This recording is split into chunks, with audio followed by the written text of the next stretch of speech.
Hello everyone, good morning. এটা ছিল Sunday blog.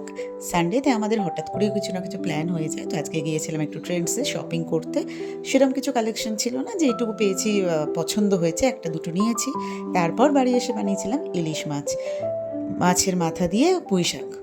তো রান্না তো একটা আর্ট। রান্না যত ভালো করে, যত ভালোবেসে তুমি করবে, তত কিন্তু রান্নার স্বাদটাও দ্বিগুণ হবে। তেমনই হয়েছিল। আমার মা যখন বানাতো পেঁয়াজ রসুনটাকে স্কিপ করতো, যেহেতু আমার বাবা খেত না। আমি কিন্তু পেঁয়াজ রসুন দিয়ে বানিয়েছিলাম। ট্রাস্ট মি, পুরো নিমন্ত্রণ বাড়ির মতন খেতে হয়েছিল। কারণ এটাতে কোনো জল অ্যাড করা হয়নি, পুরোটাই ভাজার ওপরে এবং ঢাকা দিয়ে সিদ্ধ করার পরে এই জায়গাটা এসেছিল। সন্ধেবেলা আমি আর মিমি চলে গিয়েছিলাম একটু এইচএফসিতে একটু কোয়ালিটি টাইম স্পেন্ড করতে। রবিবার দিনটা ঘরে ভীষণ বোর লাগে, না টিউশন থাকে না কিছু থাকে, একা একা ভালোই লাগে না। তো আমরা বললাম চলো তাহলে একটু ঘুরে আসি। এইভাবে সানডেটা এনজয় করলাম।